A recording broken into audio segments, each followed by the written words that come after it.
Bien comprendre le système des jours fériés garantis en CHR, café, hôtel, restaurant. Moi, c'est Cyril, je suis dans l'hôtellerie-restauration depuis plus de 25 ans, dont 20 années en tant que manager. Et le but de cette chaîne, Les Clés de l'hôtel, c'est de te faire monter en compétences dans le management hôtelier. Allez, c'est parti, je te donne les clés.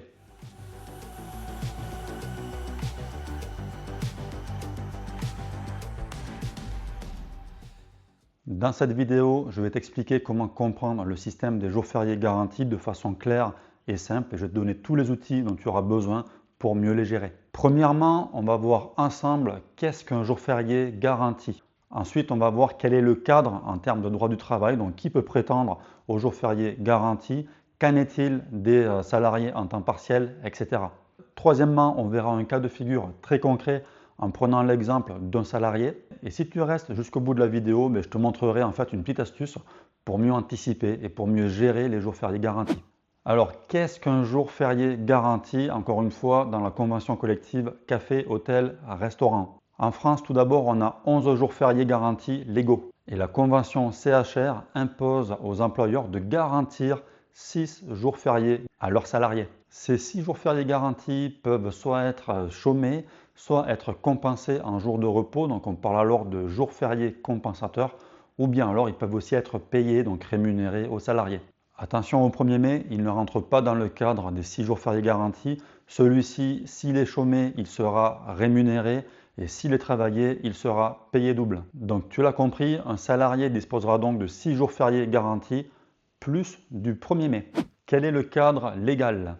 Donc déjà, il faut savoir que pour pouvoir prétendre aux 6 jours fériés garantis, le salarié doit avoir une année d'ancienneté. Et on parle de 6 jours fériés garantis, mais c'est en réalité 6 jours fériés garantis pour un salarié qui va travailler 5 journées hebdomadaires par semaine. Lorsqu'un salarié effectue moins de 5 jours hebdomadaires par semaine de façon contractuelle, on va appliquer un barème dégressif que tu peux voir ici sur ce tableau. Et donc par exemple, un salarié qui va ne travailler que 4 jours par semaine aura lui droit à 5 jours fériés garantis sur l'année. Et comme on est en hôtellerie-restauration, on a régulièrement des contrats saisonniers. Les contrats saisonniers ont aussi droit à leurs jours fériés garantis.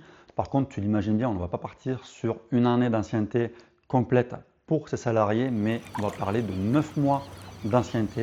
Et on va prendre le cumul des emplois précédents, donc emplois saisonniers précédents, dans la même entreprise. Et qu'il soit garanti ou pas, un jour férié va toujours primer sur un congé payé si celui-ci est chômé dans l'entreprise. Autre obligation, tu vas devoir afficher en début d'année tes 6 jours fériés garantis que tu vas proposer dans ton entreprise et tu vas l'afficher dans ton espace d'affichage obligatoire. Mais attention, ça ne veut pas dire que le salarié sera forcément en repos sur ces jours-là précisément. Non, ça veut juste dire qu'en fait, le salarié percevra une compensation, qu'elle soit par un jour de repos supplémentaire ou en étant rémunéré. Et contrairement aux congés payés qui, eux, vont en hôtellerie-restauration du 1er juin au 31 mai, les jours fériés garantis vont quant à eux du 1er janvier au 31 décembre. Donc on parle d'une année calendaire. Et on arrive en fin d'année et tu te rends compte que tu n'as pas pu donner tous les jours fériés garantis à tes salariés. Pas de panique, soit tu les lui payes, soit tu les lui fais récupérer. Et pour les faire récupérer, tu peux les donner à la suite. Donc un salarié peut très bien avoir 6 jours fériés garantis, donc 6 jours fériés compensatoires à la suite. Si au 31 décembre, tu n'as pas fait récupérer tous les jours garantis de tes équipes, tu as 6 mois supplémentaires pour les leur faire récupérer. Et à l'issue des 6 mois, si tu n'as toujours pas pu les leur faire récupérer, tu devras les leur rémunérer de façon obligatoire.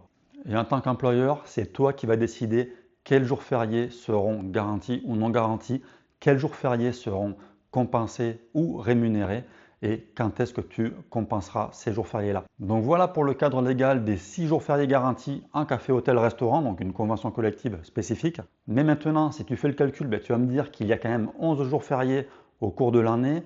On a parlé du 1er mai, donc on tombe à 10 jours fériés. On a parlé des 6 jours fériés garantis, donc il nous reste quand même 4 jours fériés restants. Qu'est-ce qui se passe avec ces 4 jours-là? C'est très simple. Si l'un de ces 4 jours, par exemple, tombe sur un jour de repos, il ne sera pas compensé et il ne sera pas rémunéré en plus. Et s'il est travaillé, il donnera droit à un jour férié compensateur. Et dernière subtilité, si l'entreprise ferme ce jour-là spécifiquement parce que c'est un jour férié, eh bien, il sera payé comme un jour de travail normal. On va maintenant analyser un cas concret avec un salarié. Donc, je te mets la liste des 11 jours fériés d'une année. Donc, on va prendre l'exemple d'un réceptionniste qui a plus d'un an d'ancienneté au 1er janvier. Donc, il a donc droit à tous ces jours fériés garantis. Mais attention, contractuellement, il ne travaille que 4 jours par semaine. Il a donc droit à 5 jours fériés garantis. Donc, on débute l'année. Notre réceptionniste travaille pour le jour de l'an. Il sera donc compensé, c'est-à-dire qu'il va le récupérer. Donc, pour l'instant, il a eu un jour férié garanti au cours de l'année. Ensuite, pour le lundi de Pâques, on va lui donner son jour férié en plus de ses jours de repos hebdomadaires. Donc nous sommes à ce moment-là à 2 jours fériés garantis. Et il sera à nouveau un jour férié le 1er mai, mais comme on l'a vu, le 1er mai est spécifique. Il sera quand même rémunéré sur ce jour-là, et cela surtout ne va pas décompter de jours fériés garantis. On reste donc à 2 jours fériés garantis pour le moment. Les 8 mai ainsi que l'Ascension arrivent. Ces 2 jours-là tombent sur ces 2 jours de repos. Je choisis de ne pas les compenser. On est toujours à 2 jours fériés garantis. Notre salarié travaille ensuite sur les jours fériés suivants, Pentecôte le 14 juillet ainsi que le 15 août. Je lui compense le 15 août qu'il va récupérer en septembre. Nous sommes à 3 jours fériés garantis sur les 5 minimum. Nous arrivons sur le mois de novembre qui est un mois à faible activité et je le mets en jour férié les 1er ainsi que le 11 novembre. Ça y est, nous lui avons octroyé les 5 jours fériés garantis minimum.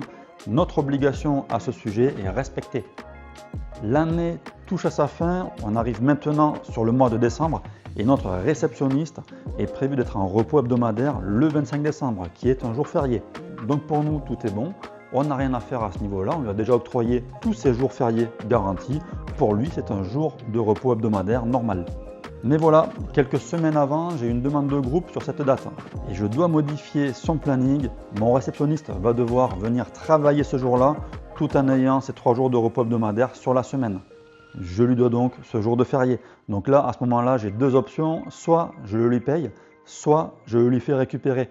Mais pour lui faire récupérer en cours d'année, je suis un peu bloqué parce qu'au vu de mes contraintes d'activité et de planning, je n'ai pas la possibilité de lui octroyer avant la fin de l'année. Mais souvenez-vous, comme on l'a vu précédemment, j'ai une période de 6 mois l'année suivante, et donc pendant laquelle je pourrais lui faire récupérer. Et je choisis de le lui faire récupérer en février. Donc voilà, mon salarié a bien eu ses 5 jours fériés garantis auxquels il avait droit. Le 1er mai a été traité de façon spécifique et le 25 décembre sur lequel il a travaillé a été récupéré l'année suivante dans les 6 mois impartis. On arrive maintenant sur la dernière partie de cette vidéo. Comment gérer au mieux les jours fériés et comment anticiper. Mais avant de l'aborder, si tu es toujours là, déjà je te dis merci et je t'invite à laisser un pouce bleu et à t'abonner. La chaîne vient de se lancer, ça m'aiderait énormément. Donc est-ce qu'il existe un outil pour mieux gérer les jours fériés garantis et pour mieux pouvoir les anticiper? Déjà, si tu as un logiciel de gestion de planning, la plupart ont déjà un module pour suivre le compteur des jours fériés de tes salariés. Mais si tu n'as pas cette option-là, ou bien si tu fais ton planning à l'ancienne sur Excel, je vais te présenter un petit outil, une petite trame que tu vas pouvoir recopier très facilement sur Excel et qui va pouvoir te permettre de suivre au fur et à mesure de l'année le suivi des jours fériés de chacun de tes salariés. Donc voilà la trame et voilà surtout comment elle se présente pour l'exemple que nous venons de voir. Donc tu vois que ça permet de suivre tous les jours fériés garantis de chacun de tes salariés et ça permet surtout de voir quand est-ce que les jours fériés garantis ont été compensés. Et donc si tu as un contrôle plus tard, ça te permettra de justifier que chacun de tes salariés a bien eu les jours fériés garantis auxquels ils avaient droit. Voilà, la vidéo touche à sa fin. Je te remercie de l'avoir suivi en entier et je te dis à très vite pour de nouvelles clés. Merci.